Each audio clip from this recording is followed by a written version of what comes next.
성도 여러분, 저는 전주 코학교에서 목회하고 있는 손법상 목사입니다. 저는 오늘부터 사랑하고 평소에 존경하는 전철수 장로님과 함께 요한계시록 강의를 시작하려고 합니다. 왜 오늘 이 시대에 요한계시록을 공부할 필요가 있는가 하면요, 참 세상에 살고 어려울 때 우리를 진정으로 위로해 줄 수 있고 우리에게 힘을 줄 수 있는 말씀이 바로 성경 말씀이기 때문에 그렇습니다. 특별히 요즘 세상 살기가 힘들고 어렵지요. 코로나19 때문에 많은 사람들이 어려워하고 있습니다. 이 질병이 이렇게 창궐을 하다 보면요, 사실은 교회가 많은 사람들이 위로로 되고 힘을 주어야 되는데 지금 그러지를 못하고 있지 않습니까? 교회 자체에서 모이기를 힘들어하고 또 정부가 모이는 것 자체를 통제를 하고 있습니다. 근데 이러한 현상은요, 역사 속에서 많이 있었던 일들이거든요. 중세 유럽에 페스트가 번졌을 때 많은 사람들이 참 교회로 가면 거기에서 구원을 받을 수 있다고 생각을 하고 많은 사람들이 교회로 몰려갔는데 오히려 교회가 그 질병을 퍼뜨리는 진앙지가 되어가지고 많은 사람들이 그렇게 세상을 떠나는 그러한 일들이 생겼습니다. 그래서 이런 질병들이 생기다 보면요, 많은 사람들이 신앙에 대한 회의를 가지게 됩니다. 과연 하나님이 살아계시면 이러한 일들이 왜 생기는가라고는 그러한 생각들을 하게 되고요. 또 정부는 정부대로 교회의 어떤 신앙생활 자체를 통제하는 그러한 일들을 많이 하게 됩니다. 근데 우리가 그러한 일들을 겪으면서 또 어떤 일들이 같이 생깁니까? 이단에 속한 사람들, 사이비들이 창궐하는 그러한 일들이 생겨나는 거거든요.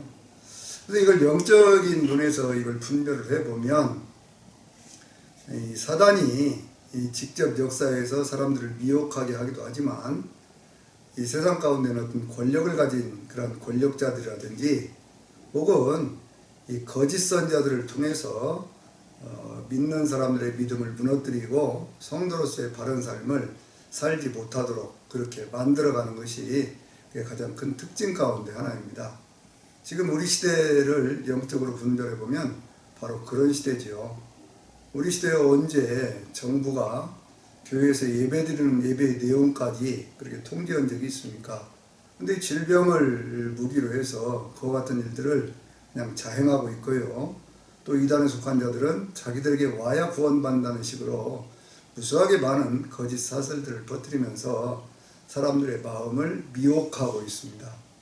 그래서요, 이런 때에 우리가 이 성경 말씀 가운데 핵심인 요한계시록을 통해서 우리의 신앙을 새롭게 하고 우리가 믿는 믿음을 새롭게 해야 될 줄로 믿습니다. 이 성경은요, 이 창세기서부터 시작해서 요한계시록까지 66권으로 되어 있잖아요.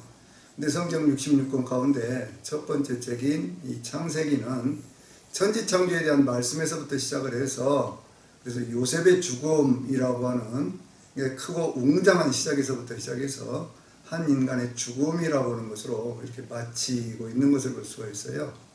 그런데 이 요한계시록은요, 그와는 달리 가장 어렵고 고통스럽고 힘들었던 그런 시대에 그 시대에 하나님께서 주어진 그런 예수 그리스도를 통해서 주어진 그런 말씀을 통해서 성도들의 삶을 위로하고 붙잡아주고 또 세워주고 미래를 향해서 나아갈 수 있도록 고난을 이기는 힘을 주는 그런 말씀으로 우리에게 주어졌고, 그리고 맨 마지막에 새하늘과 새 땅에 대한 말씀을 통해서 우리의 삶에 가장 큰 소망을 주는 그런 말씀으로 가장 크게 웅장하게 그 모든 것들을 완성하는 그러한 말씀으로 되어 있잖아요. 그러니까 창세기가 시작의 책이라고 그러면 요한계시록은 완성의 책인데, 그래서 우리가 성경에 있는 말씀들을 통해서 이 하나님의 구원의 계시를 찾아가는 그러한 방법 가운데 하나를 저는 요한계시록을 통해서 성경 전체를 보자, 그것을 말씀드리고 싶은 거예요. 왜냐하면 우리가 어떤 길을 갈 때요, 처음 출발점에서부터 시작을 해서 그래서 목표지를 향해서 나아갈 때 목표가 어디인가를 잘 알지를 못하면요, 가는 길이 두렵고 또 중간에 길을 잃어버릴 수도 있습니다. 그런데 목적지에 도착을 해서 그 목적지에서 자기가 출발한 지점으로 다시 돌아가려고 하면 처음 출발한 것은 온 길이기 때문에 한번 지나온 길이기 때문에 가는 길이 편하고 훨씬 더 쉽게 그 모든 것들을 이해할 수 있게 되는 것이거든요. 성경도 역시 마찬가지입니다. 창세기부터 시작을 해서 구약의 39권, 신약의 27권의 말씀들을 순서대로 이렇게 쭉 내려오다 보면요, 그 각각의 책의 주제가 좀 다르고 시대가 다 다르기 때문에 그 말씀들을 제대로 이해하기가 쉽지를 않습니다. 근데 요한계시록은요, 구약에 있는 말씀들이 거의 4분의 3 가까운 그런 내용으로 되어 있고, 그리고 신약에 있는 그런 말씀들이 이 복음서에서부터 시작해서 요한 1, 2, 3서 유다서까지 있는 모든 말씀들을 총망라해서 하나님의 구원이라고 하는 뚜렷한 그러한 내용으로 완성시켜주고 있기 때문에 계시록을 통해서 이 성경 전체를 이해할 수 있으면 훨씬 더 우리의 믿음을 확실하게 할 수 있는 것이죠. 성경을 통해서 주어진 우리의 신앙 고백은 사도신경에 잘 요약이 되어 있는데요. 사도신경의 맨 처음이 무엇입니까? 전능하사 천지를 만드신 하나님 아버지를 내가 믿사오며 라는 얘기잖아요. 그러니까 이 우리의 신앙의 첫 출발점은 어디입니까? 하나님이 계신다고 하는 거예요. 전능하신 하나님, 바로 그 하나님이 내 존재의 근원이시고 내 존재의 근원이신 그분 하나님을 나는 아버지로 믿는다 라고 하는 것이 우리 신앙의 첫 출발점이잖아요. 성경의 첫 출발점도 그것 아닙니까? 대체 하나님이 천지를 창조하셨다 그거지요. 천지가 뭡니까? 눈에 보이는 세상, 눈에 보이지 않는 세상, 우리의 인간으로 말하면요, 몸과 마음, 이 모든 것들을 창조하신 하나님이 계신다는 거예요. 근데 세상에 많은 사람들은요, 하나님의 존재를 부인하고 있습니다. 과학자들은 그런 얘기 하죠. 지금부터 한 138억 년 전에 빅뱅이라고 하는 하나의 사건이 있었고, 그 사건에서부터 시작을 해서 우주가 팽창하기 시작하면서 오늘날 같은 우주들이 만들어졌는데, 우리가 사는 지구는 한 46억 년 전에 이렇게 형성이 되어졌고, 거기서 많은 생물체들이 진화해서 우리 인간이라는 존재를 만들었다 이렇게 얘기를 하고 있잖아요. 하나님의 존재를 인정하지 않습니다. 또 다른 종교들도 보면요, 하나님의 존재를 인정하지 않기 때문에 인간이 인간 스스로의 삶의 고통에서부터 벗어나서 행복하려고 하는 그러한 것을 목표로 하고 많은 종교들이 이렇게 있는 것을 볼 수가 있습니다. 세상을 보면 결국 하나님을 아버지로 믿는 사람들하고 그리고 하나님을 믿지 않는 그런 사람들, 두 부류의 사람들이 살고 있다고 하는 것이죠. 근데 오늘 우리 시대가 과학이 발달해가기 시작하면서요, 과학이 계속 발달해가고 사람들의 수명이 늘어가기 시작하면 늘어갈수록 많은 사람들이 하나님을 떠나고 하나님의 존재를 부인하는 쪽으로 가게 되어 있습니다. 그걸 우리가 지금 많이 보고 있지 않습니까? 철학적인 어떤 그런 관계에서 보더라도요, 종교 다원주의라고 하는 거 있잖아요. 그게 뭡니까? 모든 종교에는 구원의 길이 있고 각각 그 산 꼭대기에 올라가는 것 같아서 그래서 그 산 위에 가면 다 만난다, 뭐 이런 식의 이야기거든요. 그런데 그러지 않습니다. 기독교에서 올라가는 산하고 어찌 불교에서 올라가는 산이 같겠습니까? 다른 길이죠. 다른 산입니다. 그렇기 때문에 그런 것들이 틀린 거예요. 또 어떤 것을 보면요, 예를 들면 요즘에 그 많은 사람들을 미혹하게 한 신천지 같은 거, 거기에 핵심적인 교리 가운데 하나가 뭐냐면 육체, 영생, 불사교리라는 게 있거든요. 이게 뭐냐면요, 육체가 죽지 않고 이 상태에서 영생을 한다는 그런 얘기예요. 그런데 이런 것들은 뭐냐 그러면 뉴에이지 사상하고 똑같은 겁니다. 종교 진화론이에요. 종교 안에서 인간이 스스로 자신의 삶을 각성시키고 자신의 삶이 하늘의 어떤 신적인 존재들하고 결합해서 영원히 죽지 않는 그러한 존재가 되겠다고 하는 그런 식의 이야기거든요. 성경의 가르침과는 전혀 상관없는 그런 것들이 온 세상에 팽배해지기 시작하면서, 그러면서 오늘 우리들의 믿음을 무너뜨리고 있습니다. 그런데 우리의 믿음은요, 분명하게 하나님은 살아계시고 살아계신 하나님께서 친히 한 인간 예수의 몸으로 오셔서 우리의 삶에 구원을 이루어 주셨다라고 하는 것이거든요. 그래서 이 사도신경의 내용들을 보면요, 그 다음에 이런 말씀이 있지 않습니까? 우리 주 예수 그리스도를 믿사오며 이는 성령으로 잉태하사 동정녀 마리아에게서 나으시고 그랬어요. 우리 주 예수 그리스도이십니다. 오직 한 분이신 우리의 주님이시지요. 그 주님은요 어떤 분이냐 그러면 성령으로 잉태해서 동정녀 마리아에게서 탄생하셨다 이렇게 말씀하고 있어요. 이 동정녀 탄생에 대해서 많은 사람들이 의문을 품습니다. 어떻게 처녀가 아이를 낳을 수 있느냐 그렇게 얘기를 하지만 우리가 고백하는 믿음의 근거는 어디에 있느냐 그러면 처녀가 단독으로 아이를 낳았다 그런 얘기가 아니에요.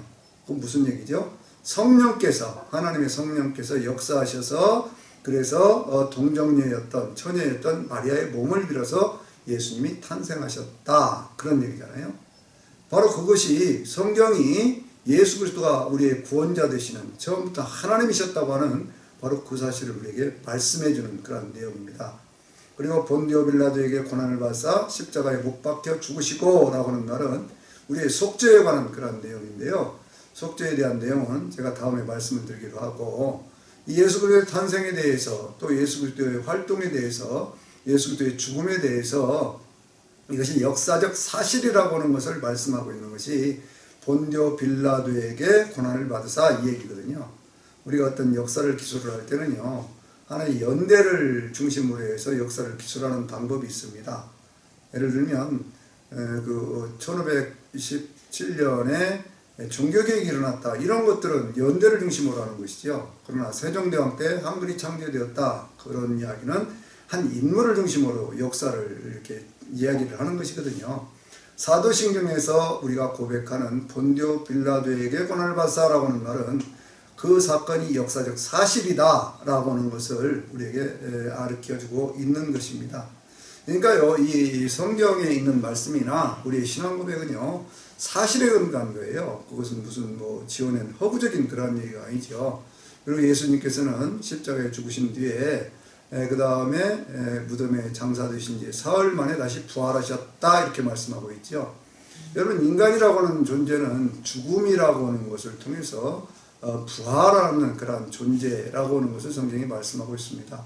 인간의 죽음이 무엇일까요? 인간의 죽음이라고 하는 것은 기독교적인 관점에서 말씀을 드린다고 하면 이것은 우리의 영혼이 지금 입고 있는 육체가 그 수명을 다했을 때에 새로운 옷으로 갈아입는 것이죠.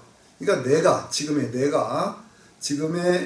나를 근거로 하는 또 다른 나, 더 나은 나 이런 존재로 변화되는 것을 부활이라고 이렇게 얘기를 하는 것이거든요. 그러니까 죽음과 부활이라고 하는 그것을 우리는 잘 이해를 해야 됩니다. 부활하신 주님께서는요, 승천하셔서 하나님 보좌 우편에 앉아 계시다가 바로 그곳에서부터 산자와 죽은 자를 심판하러 오신다 이렇게 말씀하고 있어요.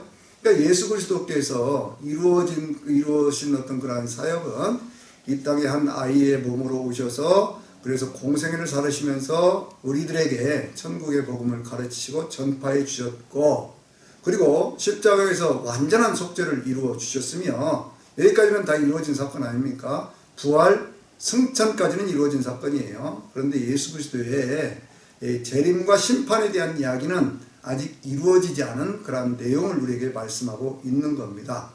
그 다음에 이제 우리가 사도신경에서 고백하고 있는 그 내용 가운데 성령을 믿사오며 그 성령님에 대한 이 마리아에게 아이를 잉태하게 했던 그 성령님에 대한 고백, 성령님 너무나 다양한 사역을 오늘 또 하시기 때문에 그 모든 것들을 그냥 총합해서 성령을 믿사오며 그렇게 얘기를 하는 것이죠.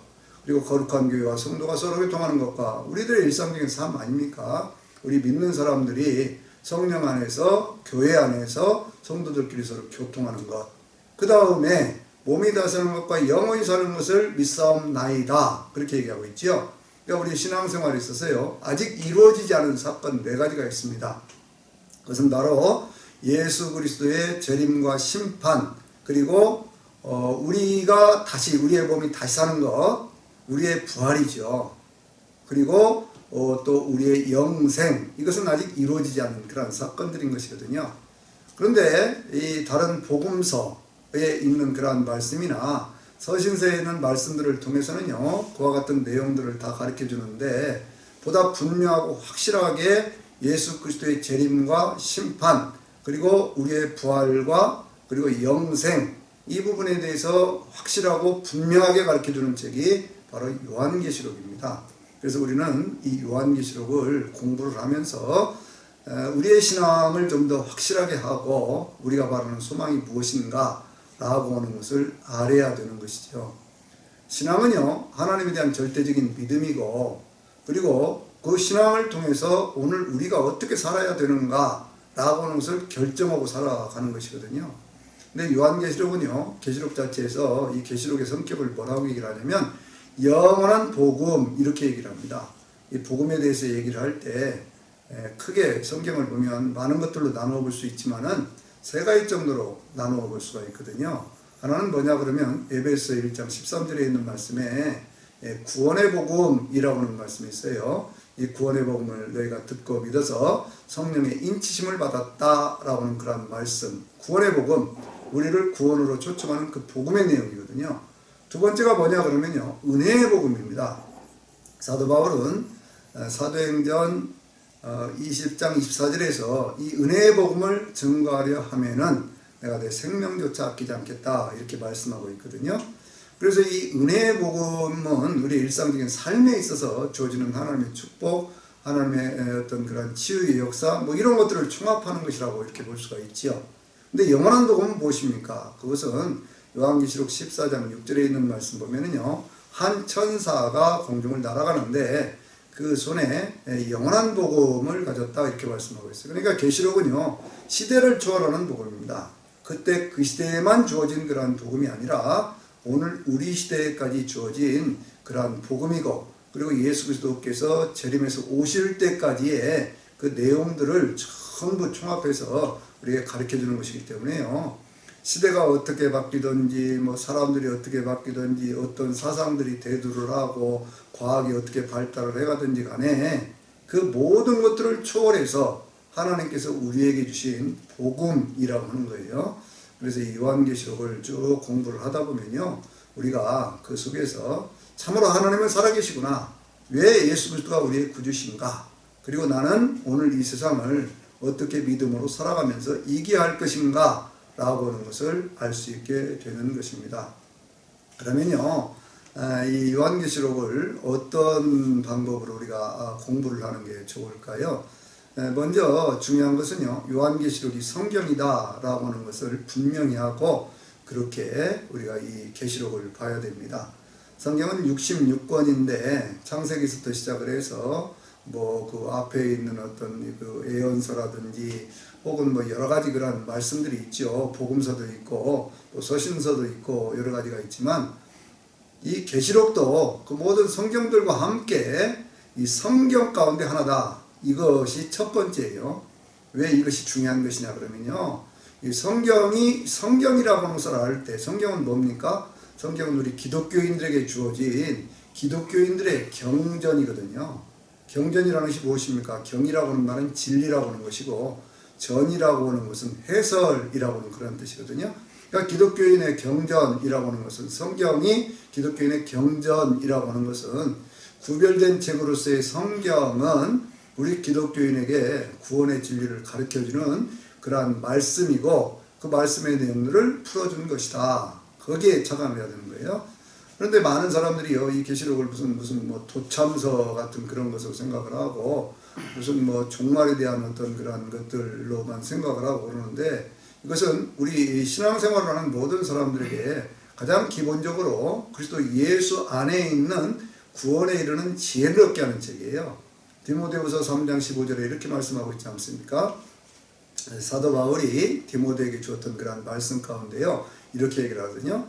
내가 어디서부터 성경을 알았나니 성경은 그 그리스도 예수 안에 있는 믿음으로 말미암아 구원에 이르는 지혜를 얻게 하느니라, 이렇게 말씀을 하거든요. 그러니까 이 성경이라고 하는 것은요, 그리스도 예수 안에 있는, 그리스도 예수를 믿는 그 믿음으로 말미암아 구원에 이르는 지혜를 얻게 하는 책이에요. 이 원칙은요, 창세기나 뭐 출애굽기나 혹은 뭐 레위기나 이 모든 성경들하고 똑같은 그런 얘기입니다. 계시록도 역시 마찬가지예요. 그리스도 예수를 믿음으로 구원을 얻는다, 이런 얘기거든요. 또한 더 나아가서 이렇게 얘기를 합니다. 모든 성경은 하나님의 감동으로 된 것으로 교훈과 책망과 바르게 함과 의로 교육하기에 유익하니 이는 하나님의 사람으로 하여금 온전하게 하며 모든 선한 일을 행하기에 부족함이 없게 하려 함이니라. 이렇게 말씀을 하고 있어요. 그러니까 이 말씀은 무슨 얘기입니까? 성경은 사람이 스스로 자기가 내가 이렇게 기록해야 되겠다 생각해서 기록한 책이 아니라는 거예요. 성경은 하나님께서 특별히 감동을 주신, 감동을 받은 그러한 사람들이 하나님의 계시를 받아서 기록한 책이라고 하는 것이죠. 그래서 성경에서 가장 먼저 우리가 얻어야 될 것이 뭐냐 그러면 교훈이거든요. 많은 사람들이 어떤 그런 목사님들이 설교를 할 때 맨 교훈적인 설교만 한다 그러지만 그것은 당연한 거예요. 삶을 바르게 살 수 있도록 인도해 가는 것이 성경이고 그 성경을 성령의 감동 가운데 풀어주는 것이 설교이기 때문에 바로 그렇게 되는 것이죠. 교훈이라고 하는 것이 뭡니까? 삶의 지침이죠. 바르게 살 수 있도록 하는 것이죠. 그래서 이 성경이라고 하는 것은 그 가운데서 어떤 우리를 잘못을 책망하기도 하고 우리가 바르게 살게 하기도 하고 그리고 우리가 의롭게 믿음으로 바로 살게 만들어주는 그런 역할을 하는 것이거든요. 더 나아가서 이 성경은 우리를 온전하게 합니다. 뭐를요? 인격을 온전하게 하는 거예요. 행실을 바르게 할 수 있도록 인격을 온전하게 하는 것이고 더 나아가서 모든 선한 일을 행할 수 있도록 그러니까 우리가 살아가면서요. 예수 믿는 사람 착하게 살아야 된다 그런 얘기 하잖아요. 근데 여러분 한번 생각해 보세요. 요즘에 예수 믿는 사람들이 다 착하게 삽니까?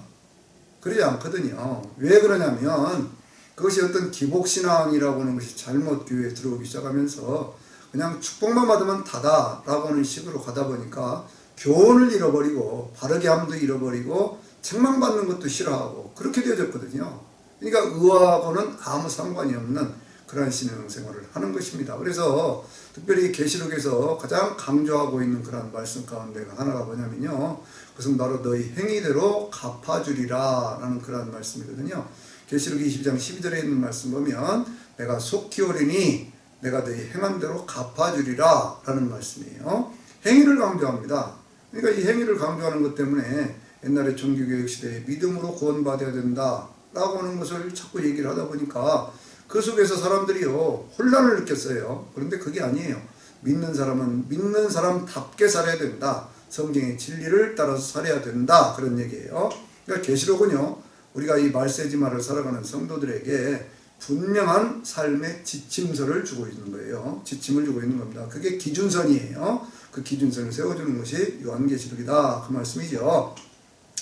또 이 요한계시록을 공부해가는 두 번째 방법은 뭐냐 그러면 항상 예수 그리스도를 중심으로 해석을 해야 됩니다. 성경의 중심은 예수 그리스도시죠. 성경은 예수 그리스도를 중심으로 형성된 구원사에 대한 얘기입니다. 이건 세속사에 대한 얘기가 아니에요. 그러니까 이 예수 그리스도에 대해서 해석을 할 때 어떻게 해석을 해야 되느냐 그러면 예수 그리스도를 구약에서부터 예언된 예수가 있고 복음서를 통해서 나타나신 예수가 있고 그리고 그 계시록을 통해서 나타나신 예수가 있어요. 이 세 가지를 잘 구별하면서 연관시켜서 이해를 할 때 우리는 예수님에 대해서 바르게 이해할 수가 있는 거거든요. 예를 들면 이런 거 있지 않습니까? 창세기 3장 15절을 보면 여자의 후손에 대한 약속이 있거든요. 구원자에 대한 첫 번째 원시복음이라고 우리가 얘기하는 여자의 후손에 대한 말씀이 있어요. 또 그런가 하면 이 이사야서 7장 14절에 거기에 처녀가 잉태하며 아들을 낳으리니 그 이름을 임마누엘이라 하리라 라는 그런 말씀도 있지요. 그러니까 이제 이 예수 그리스도에 대해서 구약에 예언을 하면서 이사야 53장 같은 경우를 보면요. 그가 찔림은 우리의 허물을 인하며 그가 상함은 우리의 죄악을 인함이라 속죄에 대한 예언도 있지요. 또 예수 그리스도의 재림에 대한 얘기도 있습니다. 그런가 하면 복음서는요. 소림하여 오신 예수 그리스도에 대한 이야기가 구약 시대로부터 이어진 내용이라고 하는 것을 먼저 밝히고 있습니다. 그것이 바로 이 마태복음을 보면요. 마태복음에 처음에 아브라함과 다윗의 자손 예수 그리스도의 세계라 그렇게 얘기를 하면서 똑같은 이사야 7장 14절에 있는 말씀을 마태복음 1장 21절 23절에서 반복해서 말씀을 하고 있잖아요. 거기에 그 이름을 임마누엘이라 하리니 이는 하나님 우리 함께 하심이라 라고 하는 그런 말씀 연결시키고 있죠. 그리고 예수 그리스도께서 하셨던 그런 사역에 대해서 마태복음 4장 23절 24절에 있는 말씀을 보면 그 말씀 가운데서 예수님께서 온 갈릴리 지역을 다 다니시면서 가르치시고 천국 복음을 전파하시면서 모든 병든 자와 약한 자를 고치셨다라고는 예수님의 사역의 3대 사역에 대한 그런 말씀들을 쭉 하고 있거든요. 예수님의 사역이라고 하는 것이 가르치는 사역, 전파하는 사역, 그리고 치유 사역. 그래서 이 사역의 기초에서 모든 복음이 들어가는 그러한 지역마다 거기에 교회를 세우고 학교를 세우고 병원을 세우는 그러한 역사들을 이루어가게 되는 것입니다. 그런데 예수님의 어떤 그런 초림하신 예수의 핵심은 뭡니까? 그것은 바로 주님의 속죄 사역이죠. 그 속죄 사역을 새 언약의 사건 이렇게 얘기를 합니다. 출애굽기 19장을 보면요, 거기에 출애굽을 하면서 시내산 언약이라고 하는 것이 있죠. 하나님의 백성들과 제사장 언약을 맺었던 거예요. 그런데 그 언약을 다시 하나님께서 예수님의 십자가를 통해서 새로운 언약으로 바꾸시는 사건이 복음서를 보면요, 복음서에 다 나오고 있지만 특별히 누가복음 22장 20절을 보면 이것은 내 피로 맺은 새 언약이다 이렇게 말씀을 하고 있어요. 속죄를 통해서 모든 인류를 구원하시는 그러한 사역을 말씀하고 있죠. 그 말씀대로 예수님께서는 십자가를 지시면서 우리의 모든 죄를 한 번에 단 한 번에 영원한 속죄를 이루셨습니다. 그 말씀은요, 히브리서 9장 12절을 보면 주님께서 단 한 번에 영원한 속죄를 이루셨다 이렇게 말씀하고 있고, 또 요한복음 19장 30절에 있는 말씀 보면 예수님께서 맨 마지막에 세상을 떠나시면서 뭐라고 말씀하셨냐면요, 다 이루었다 이렇게 말씀하고 있거든요. 이 성경에는 다 이루었다라고 하는 그러한 말씀이 크게 네 가지가 나오고 있는데, 창세기 2장 1절을 보면요, 천지와 모든 만물이 다 이루어졌다, 창조의 완성에 대한 그런 말씀을 해요. 그리고 이 요한복음 19장 30절에서는 특별히 예수님께서 속죄 사역을 다 이루셨다 그렇게 말씀하고 있고요. 또 요한계시록 16장 17절에 있는 말씀 보면 심판의 완성에 대한 그런 말씀을 하고 있거든요. 그리고 이제 계시록 21장 7절에 있는 말씀 보면 6절 7절에 있는 말씀 보면은요, 주님께서 모든 구원을 완성하신 새하늘과 새 땅에 대한 그런 말씀을 하고 있어요. 그래서 예수님께서 처음 오셔서 이 땅에서 이루신 그러한 사역이라고 하는 것은 그것은 바로 속죄 사역의 완성이었다 그 얘기예요. 근데 속죄 사역을 완성하신 예수님은 어떻게 하셨습니까? 부활하시고 승천하셨죠. 그리고 부활하신 승천하신 그 주님께서 이제 다시 오신다 라고 하는 것을 재림 예수에 대한 이야기, 그리고 마지막 심판에 대한 이야기, 구원에 대한 이야기, 구원의 완성에 대한 새하늘과 새 땅에 대한 말씀, 이런 것들을 계시록이 담고 있는 거거든요. 그래서 이 계시록에서 말씀하고 있는 그러한 내용들은 이 초림 예수 구약에 예언된 예수와 더불어서 재림 예수에 초점을 맞춰서 해석을 해야 성경에 있는 말씀들을 제대로 이해할 수 있다 그런 얘기죠. 세 번째는 뭘 중심으로 해서 해석을 해야 되느냐 그러면 교회를 중심으로 해서 해석을 해야 됩니다. 여러분, 교회는 무엇입니까? 교회는요, 예수님은 이렇게 말씀을 하셨어요. 마태복음 16장에 있는 말씀 통해서 너희는 나를 누구라고 하느냐 이렇게 부르셨을 때에 그때 베드로가 그랬지 않습니까? 주는 그리스도시요 살아계신 하나님의 아들입니다 라고 고백을 했어요. 이 믿음의 고백 위에 주님은 뭐라고 말씀하셨죠? 바요나 시몬아 내가 복이 있도다. 이를 내게 알게 하신 이는 혈육이 아니고 하늘에 계신 내 아버지시다 이렇게 말씀하시면서 내가 이 반석 위에 내 교회를 세우리니 라고 말씀하고 있습니다. 신약성경 가운데 이 교회에 대한 말씀을 주님이 직접 하신 얘기거든요. 그러니까 주님이 그리스도시고 주님이 살아계신 하나님의 아들이라고 하는 그 고백 위에 교회가 세워지는데, 내가 이 반석 위에 내 교회를 세우리니 음부의 권세가 너를 이기지 못한다고 그랬죠. 음부의 권세, 사단의 권세가 교회를 이기지를 못합니다. 그리고 또 뭐라고 말씀하셨어요? 천국의 열쇠를 주신다고 그랬어요. 그러니까 교회는 뭐 하는 것입니까? 천국 문을 열고 지옥 문을 닫는 것이 교회입니다. 이걸 우리가 분명히 해야 돼요. 이 세상에 많은 교회들이 있습니다. 어느 나라 가면 교회가 다 있거든요. 그런데 그 교회들은 그 각 지역에서 무엇을 하는 것이냐 그러면 지옥 갈 영혼들을 천국 갈 영혼으로 바꿔 부르는, 그래서 구원받게 하는 바로 그 역할을 하라고 주님은 교회를 세우신 거거든요. 천국 열쇠만 주신 것이 아니라 주님께서는요, 내가 땅에서 매면 하늘에서도 매고 땅에서 풀면 하늘에서 풀리리라 라고 말씀을 하시면서 기도 응답의 특권이 교회에 있다 이렇게 말씀을 하고 있는 거예요. 이 교회에 주신 그런 말씀이라는 거예요. 이 계시록은 보통 교회 밖에 있는 사람들을 위해서 주어진 것이 아닙니다. 성도들을 위해서 주어진 것이거든요. 그러니까 이 계시록 22장 16절에 있는 말씀 보면 나 예수는 교회들을 위하여 내 사자를 보내어 이것들을 증언하게 하였노라 이렇게 말씀하고 있어요. 그러니까 이 계시록에 있는 말씀들을 해석하면서 많은 이단들이 성경을 잘못 해석을 해서 교회들을 무너뜨리는 쪽으로 자꾸 그렇게 얘기를 하고 있지만 그건 잘못하고 있는 거예요. 교회를 세우는 쪽으로 해석이 되어야 되고 교회 중심으로 해석이 되어져야 계시록에 대한 해석이 바른 해석이 되어지는 것이다. 그런 말씀이죠. 네 번째는요. 이 계시록을 해석을 해갈 때 우리는 무엇을 가지고 해석을 해야 되느냐 그러면 역사를 바탕으로 해서 비유나 상징 뭐 이런 것들을 해석할 수 있어야 됩니다. 계시록은요. 분명히 계시로 주어진 그러한 말씀이지만 이 계시로 주어진 그러한 말씀이라고 해서 어느 날 갑자기 하늘에서 뚝 떨어진 그러한 말씀이 아니에요. 가장 어렵고 힘들었던 그 시절입니다. 계시록이 쓰여지던 그 시절은요.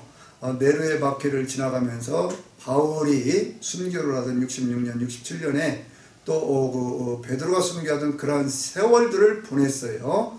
그 세월들을 보내면서 교회에 있던 많은 성도들은 참 짐승의 밥으로 던져지기도 하고 쫓겨나기도 하고 뭐 칼에 죽기도 하고 광야에서 어떤 유리 방황하기도 하고 이건 히브리서 10장 35절 이하에 있는 그런 말씀들이거든요.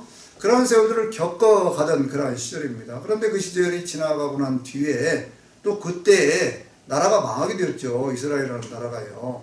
나라가 망하게 되어지면서 66년 70년에 있었던 유대전쟁을 통해서 나라가 망했습니다. 그러고는 이제 로마가 그 전 지역을 통치를 하기 시작하던 그러한 시절에 도미티안이라고 하는 그러한 사람이 황제가 되었던 그 시절에 주어진 말씀이거든요. 81년부터 96년까지 도미티안이 로마의 황제로서 집권을 했는데 84년부터요. 내가 만왕의 왕, 만왕의 주, 만주의 주라고 하는 그러한 이야기를 하면서 그러면서 도미티안이 자기를 신으로 섬기도록 그렇게 했습니다. 기독교인들과 부딪히게 되지요. 그래서 기독교인들 그때도 많은 순교를 하게 되고요. 그 사도 요한은 이 반모섬이라고 하는 곳에 유배를 가서 90이 넘는 그러한 고령의 나이로 거기에 유배를 가가지고요. 거기에서 고통을 당하는 중에 하나님 앞에 기도하다가 계시로 받은 말씀이 바로 이 계시록이거든요. 이 계시록은요. 참 성도들의 삶이 가장 비참하고 어려울 때입니다. 우리도 살아가면서 그런 때 있잖아요. 참 고통스럽고 힘들고 어려우면 과연 내가 이 신앙을 지켜야 되는 것이냐 그런 생각할 때가 있죠. 믿음 지켜야 되느냐 그런 생각 하거든요. 그런데 그 시절은요. 믿음을 지킨다고 하는 것은 곧 무엇을 얘기하는 것이냐 그것은 사회 공동체에서 추방을 당해야 되고요. 그리고 사회 공동체에서 추방을 당할 뿐만 아니라 그리고 죽음까지 감수해야 되는 바로 그러한 시절이었거든요. 그런데 그러한 시절에 신앙을 지키면 과연 그 끝이 어떻게 되는가 라고 하는 것을 분명하고 확실하게 보여주기 위해서 하나님께서 요한 사도를 통해서 주신 말씀이 요한 계시록인 거예요. 그러니까 요한 계시록은요. 가장 강조하는 말씀 가운데 하나가 뭐냐 이기는 자, 이긴 자라고 하는 것이거든요. 근데 묘하게도 이단들은 이런 걸 잘 찾아내요. 우리 참 평소에 교회에서 신앙생활하는 사람들은 이기는 자, 이긴 자 여기에 별 관심이 없었는데 왜냐하면 계시록이 뭐 상징도 많고 비유도 많고 무슨 짐승도 나오고 용도 나오고 온갖 것들이 많이 나오니까 감히 이 말씀을 쉽게 접근을 못했거든요. 또 계시록의 22장에 가서 보면 이 예언의 말씀을 더하는 자에게는 이 책에 기록된 재앙들을 더할 것이고 이 예언의 말씀을 제하는 자는 이 생명나무와 그 거룩한 성에 참여하면서 제하여 버리라 이렇게 말씀을 하고 있기 때문에 그 두려움 때문에요. 계시록을 잘 접근을 못했어요. 그런데 그러한 말씀들을 이단들이 쉽게 그것을 자기들 것으로 만들어가면서 역사와는 전혀 상관이 없는 무슨 비유풀이, 짝풀이 뭐 이런 것들을 했거든요. 왜 비유풀이, 짝풀을 했느냐 그러면요. 사실은 그 연원이 어디에 있냐면요. 우리 개신교에서 쓰던 관주성경에 그 연원이 있습니다. 관주성경을 보면 옛날에는 무슨 주석서 같은 게 없잖아요. 그러니까 관련된 그런 성경 구절들이 많이 그 옆에 쓰여져 있었습니다. 어떤 특정 구절에. 그래서 그것을 가서 찾아가 보면요. 같은 단어가 쓰여 있고 그 맥락과는 상관이 없이 같은 단어가 있으니까 그걸 가지고 그렇게 해석을 하기 시작했던 거예요. 그것이 일종의 짝풀이가 되었고요. 또 비유풀이라고 하는 것은 어떤 비유풀이가 되었느냐 그러면 예수님께서 우리에게 주신 그러한 말씀 가운데 마태복음 13장 44절 45절에 있는 그러한 말씀 보면요. 예수께서 비유가 아니면 아무것도 말씀하시지 않았다 라고 하는 그러한 말씀이 거기에 있거든요. 그러니까 이것을 비유로 풀어야 된다 그러면서 성경 구절들을 자기들 마음대로 끌어다 붙여가지고 그렇게 해서 성경을 해석을 하다 보니까 자기들이 하고 싶은 이야기를 하고 있었던 거예요. 성경이 말씀하려고는 이야기하고는 상관이 없이. 그러니까 예를 들면 바벨론 그러면 그것이 기성교회다. 이단들이 그렇게 하지 않습니까? 그런데 이 바벨론이라고 하는 것을 어딥니까? 베드로전서 5장 13절에 있는 그런 말씀을 보면은요. 거기에는 무슨 말씀이 있냐면 바벨론에 있는 교회가 너희들에게 문안하느니라 이렇게 얘기하고 있거든요. 그러니까 그 당시에 바벨론은 어디냐? 로마를 상징하고 있었던 거예요. 그런데 그것을 갖다가 그냥 바벨론이 기성교회다 이렇게 얘기를 하면서 사람들을 미혹을 하고 거기에서부터 나와야 된다 뭐 그런 식으로 하면서 많은 사람들을 미혹하게 했잖아요. 그러니까 성경을 바탕으로 해서 구약시대로 있었던 그러한 성경의 어떤 그러한 역사들을 쭉 보고 그 역사들을 통해서 성경이 정말로 말씀하려고 하는 그러한 내용들이 뭔지 그런 것들을 바로 찾아낼 수 있어야 된다 그런 얘기죠. 또 한 가지만 더 말씀을 드려볼게요. 그것은 뭐냐면 이 계시록을 이렇게 해석을 하려고 할 때는요. 저자인 사도 요한의 신학적인 관점을 존중할 수 있어야 됩니다. 그게 왜냐하면 우리가 어떤 책을 쓸 때 하나님께서 계시로 주셨지만 그 사람이 알고 있는 지식이라든지 그 사람의 어떤 감정이라든지 뭐 이런 것들을 다 동원해서 그걸 쓸 수 있도록 그렇게 했거든요. 근데 요한사도는 계시록만 쓴 것이 아니고 요한복음을 썼고 그리고 요한 1, 2, 3서를 또 썼잖아요. 근데 요한복음은 우리가 잘 아는 대로 마태복음, 마가복음, 누가복음과는 좀 다른 관점에서 그 성경이 쓰여져 있거든요. 그것은 무슨 얘기냐 그러면요. 마태복음, 마가복음, 누가복음은 예수님의 생애를 연대기적으로 썼죠. 탄생에서부터 또 사역, 그리고 십자가의 죽음, 부활, 승천 이런 쪽으로 그 말씀들을 이렇게 쭉 쓴 것을 볼 수가 있어요. 그래서 이제 예수님의 어떤 인적인 어떤 그런 인간으로서의 삶에 대한 그런 내용들도 거기에 담겨져 있습니다. 그런데 이 요한복음은요, 그와는 전혀 다른 관점에서 써요. 그것이 뭐냐면 예수 그리스도는 처음부터 하나님이시다. 여기서부터 출발을 합니다. 요한복음은요, 처음에 어떻게 시작을 하지요? 태초에 말씀이 계시니라. 이 말씀이 하나님과 함께 계셨으니 이 말씀이 곧 하나님이시니라. 이렇게 말씀하고 있거든요. 이 말씀이 누굽니까? 예수님이거든요. 그러니까 예수님이 하나님과 함께 계셨고 예수님은 하나님이시다. 여기서 시작을 하는 거예요. 이게 전혀 관점이 다른 거예요. 그리고 예수님께서 하신 일이 속죄사역의 완성일 뿐만 아니라 그리고 오늘 우리에게 영원한 삶으로 인도해 간다고 하는 그것을 여러 가지 어떤 사건들의 비유를 통해서 그렇게 말씀하고 있는 거거든요. 이 내용들은요, 앞으로 이제 요한계시록을 공부를 해가면서 차근차근 살펴보도록 그렇게 하겠습니다. 또 한 가지 이 요한계시록에 있는 그러한 말씀들을 요한사들은요, 요한 1, 2, 3서를 통해서 이단들에 대한 그러한 경계를 하고 있습니다. 거짓말하는 자들이 누구냐? 예수께서 육체로 오신 것을 부인하는 자들이 아니냐? 이렇게 말씀을 하고 있거든요. 그러니까 그 당시에 벌써 예수님이 육체로 오신 것을 부인하는 그러한 자들이 많이 있었습니다. 그리고 속죄에 대한 이야기도 한 번 속죄를 받았으면 그만이지 무슨 속죄가 더 필요하냐. 오늘날의 구원파와 같은 그런 얘기들을 하던 이단들이 그 시대에도 있었어요. 그래서 이러한 것들을 경계를 하면서 그러한 내용들이 다 담겨져 있었거든요. 그래서 오늘은요, 제가 이러한 내용들을 중심으로 해서 계시록을 해석을 해야 된다. 왜 계시록을 우리가 공부를 해야 되느냐? 그러면 이 계시록을 공부해 가면서 우리는 우리의 믿음을 확실하게 할 수가 있고 또 이 계시록을 여러 가지 다양한 그런 관점에서 분명한 기준을 세우고 해석을 해야 계시록에 있는 말씀을 바르게 할 수 있다.